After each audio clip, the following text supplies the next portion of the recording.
Good afternoon, students.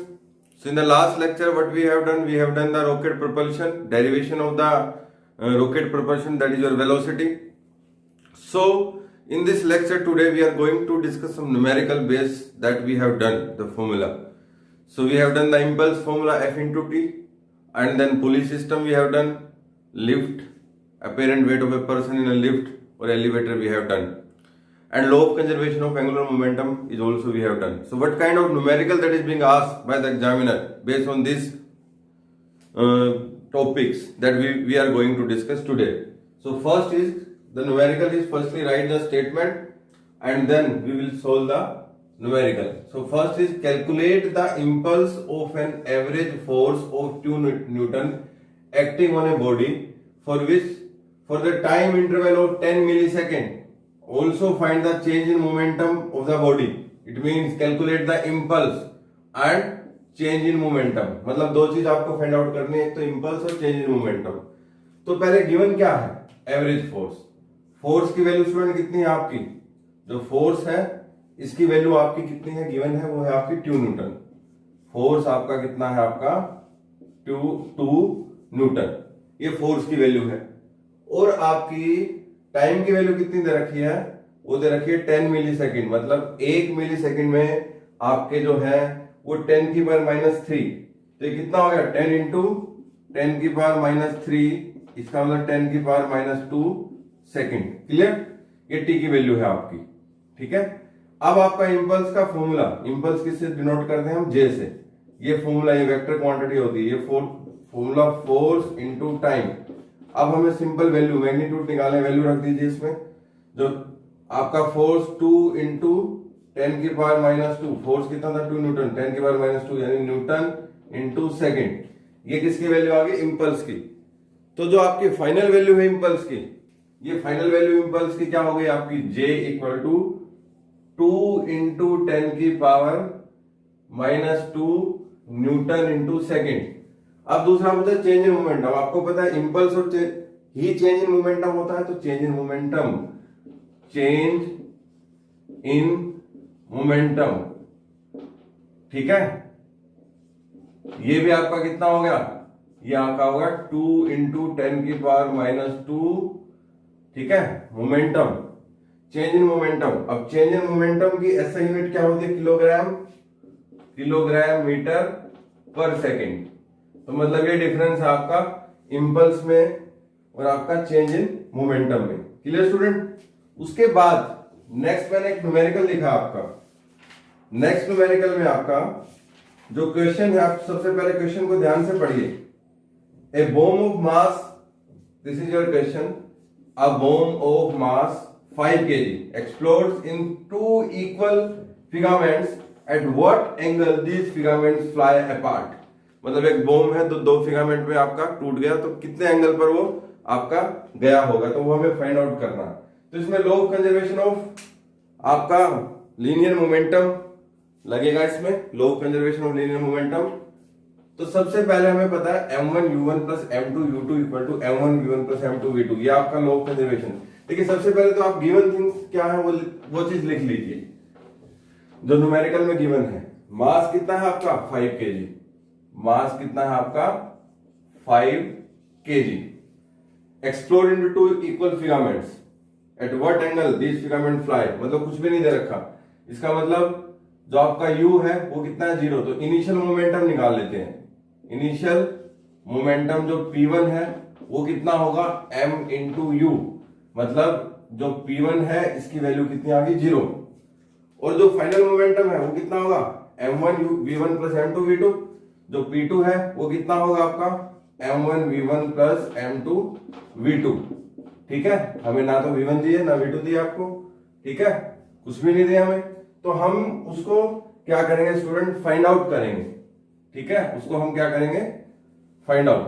तो m1 और m2, जो m1 था वो आपका कितना था? देखिए 5 का था, 2 हिस्सों में टूट गया तो 2.5 बन गया. तो m1 कितना बन गया? 2.5. m2 क्या बन गया? 2.5. तो ये जो p2 है वो कितना?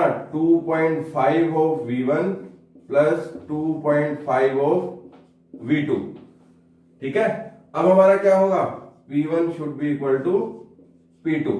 तो देखिए P1 कितना था 0 और P2 कितना था 2.5 V1 plus 2.5 V2 equal to 0। मतलब यहां से क्या हुआ V1 जो है वो माइनस ऑफ V2 के बराबर आ गया। इसको सोल्व करेंगे तो V1 माइनस V2 मतलब एक दूसरे के अपोजिट है। ये आपका सिरा बनेगा। तो एंगल कितना हो गया 180 डिग्री। ठीक है, एंगल कितना हो गया आपका 180 डिग्री। तो 180 डिग्री क्या होगा आपका एंगल होगा। तो ये आपका क्वेश्चन इस तरीके से है। ठीक है, हमने पहले देखिए इसमें कॉन्सेप्ट यही था, थोड़ा सा स्टेटमेंट को आपको क्या करना था समझना था, उसके बाद आपका कॉन्सेप्ट में कोई दिक्कत नहीं है। अब इसको आप नोट कर लीजिए। उसके बाद स्टूडेंट हमने पुली सिस्टम का क्वेश्चन किया था, तो हम यहां भी कर लेते हैं। देखिए पुली सिस्टम में किस टाइप के क्वेश्चन आएंगे आपके, जो आपका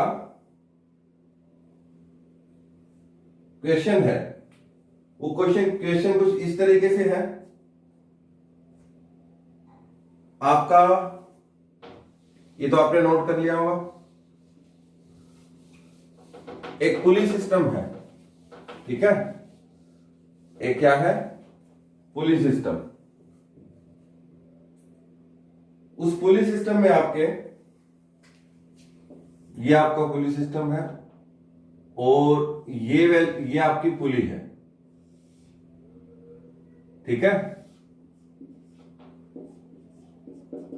तो ये टेंशन T है, ये मास है M1 जो कि कितना दिया है 3 kg और ये मास है आपका M2 जो कितना दिया है 4 kg। मतलब यहां M2 is more than M1। ये आपका T है, कांस्टेंट एक्सेलरेशन है, यहां भी कांस्टेंट एक्सेलरेशन है। तो सिंपल हमें क्या फाइंड आउट करना है कि इसमें एक्सेलरेशन और टेंशन की वैल्यू क्या आएगी। अगर आप G को क्या लेते हो 10 मीटर पर सेकेंड स्क्वायर, तो हमें टेंशन और एक्सेलरेशन का फॉर्मूला पता है। टेंशन का फॉर्मूला क्या था M2 माइनस M1। नहीं, पहले हम एक्सेलरेशन करेंगे, सॉरी स्टूडेंट।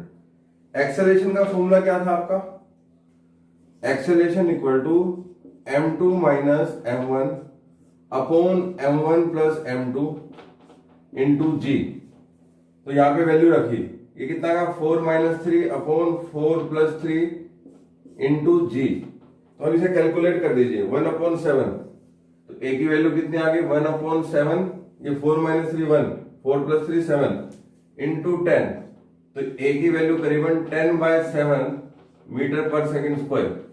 ये A की वैल्यू आप फ्रैक्शन में भी ले सकते हैं की वैल्यू। उसके बाद टेंशन, टेंशन का फॉर्मूला क्या था 2m1 m2 upon m1 plus m2 into G। ये सिर्फ एक टेंशन की वैल्यू आई है, तो इसको कैलकुलेट कर देते हैं। m1 कितना था आपका 3, m2 4 अपॉन 4 प्लस 3 इंटू 10। तो T की वैल्यू कितनी आ गई आपकी 624 डिवाइड बाय 7 इंटू 10। ठीक है, अब इसको हमें सोल्व करना है, न्यूटन में वैल्यू आ जाएगी आपकी, यानी T की वैल्यू कितनी आ गई 240 डिवाइड बाय 7 न्यूटन। इसको सोल्व कर लीजिए फ्रैक्शन में, ये वैल्यू आ जाएगी। तो इस तरीके से आप, बट आपकी ये T की वैल्यू 1 आई, सपोज करो मतलब टोटल टेंशन पूछे तो टोटल टेंशन कितनी होगी T प्लस T। जो टोटल टेंशन है अगर उसको पूछे तो टोटल टेंशन वो कितनी हो जाएगी 240/7 प्लस 240/7। ये वैल्यू आपकी टोटल टेंशन की आ जाएगी। टोटल टेंशन मतलब यहां और यहां दोनों का प्लस कर देंगे तो वो वैल्यू किसकी आ जाएगी टोटल। या पूछ सकते हैं what is the total tension suspended by the पुली। तो ये आपकी टोटल टेंशन पुली से सस्पेंडेड। आपके पास नेक्स्ट न्यूमेरिकल है रियल वेट, जो अपेरेंट वेट है रियल वेट, जो हमने लिफ्ट का न्यूमेरिकल किया, लिफ्ट का क्वेश्चन किया था, उस पर न्यूमेरिकल भी आ सकता है। तो किस टाइप का न्यूमेरिकल है देखिए, एक बॉडी है जिसका मास 30 kg है, एक बॉडी है जिसका मास कितना है 30 kg, वो लिफ्ट में है और एक्सेलरेशन उसकी कितनी है 2.2 मीटर पर सेकेंड स्क्वायर। देखिए केस फर्स्ट में क्या कहा है, ये आपकी बॉडी है, ये इसकी नॉर्मल रिएक्शन और ये इसका वेट mg। तो यहां ऊपर आपकी जो A है 2.2 मीटर पर सेकेंड स्क्वायर से जा रही है और G की वैल्यू इसने 9.8 मीटर पर सेकंड स्क्वायर ली है। तो आपसे पूछा है कि आर कितना होगा, तो हमें पता है इसमें आर जो है आपका वो कितना होगा, m इंटू जी प्लस ए, ये हम डेरिवेशन में फाइंड आउट कर चुके हैं। तो आर की वैल्यू कितनी आ गई, 30 इंटू जी कितना आपका 9.8 प्लस 2.2। तो यहां से आर की वैल्यू स्टूडेंट कैलकुलेट कर लीजिए, मैं आंसर लिख देता हूं आर की वैल्यू का। ये आएगी करीबन 360 न्यूटन, ये आएगी आपकी 360 न्यूटन के करीब। ठीक है क्लियर। जो केस सेकंड है उसमें आपको क्या कहा है, ये आपकी लिफ्ट है, ये बॉडी है आर एम जी, और ए कितनी है 2.2 मीटर पर सेकेंड स्क्वायर। ठीक है। अब नीचे की तरफ आ रही है, अब आर निकाला, आर आपका फॉर्मूला क्या था एम, ठीक है, एम इंटू आपका जी माइनस ए, तो ये कितना आ गया 30, जी कितना आपका 9.8 माइनस 2.2, तो करीबन ये आर की वैल्यू आप कैलकुलेट कर लीजिए, ये आर की वैल्यू आएगी आपकी 228 न्यूटन, 228 न्यूटन। और थर्ड केस में क्या है, सपोज कीजिए स्टूडेंट सडनली आपकी ब्रेक, सडनली जो रोप है वो टूट जाती है, रस्सी टूट जाती है, तो क्या होगा आपका केस थर्ड, सडनली आपकी रोप टूट गई तो आपका क्या होगा, ये आपकी लिफ्ट है, ये आर है, ये एम जी है, तो आपका आर क्या है आपका एम जी माइनस ए, यहां पे जी किसके इक्वल हो जाएगा ए के, तो R equal to M G minus G, मतलब आपका आंसर आर कितना आ जाएगा 0। ठीक है, तो ये आपका कितना है 0। तो देखिए ये कुछ एक न्यूमेरिकल है जो मैंने आपको प्रैक्टिस के लिए करवाए हैं, आप और भी न्यूमेरिकल कर सकते हैं। ठीक है, तो this is about today topic. So in the next lecture student we will discuss the next topic depend upon this chapter, that is your laws of motion. Okay, thank you.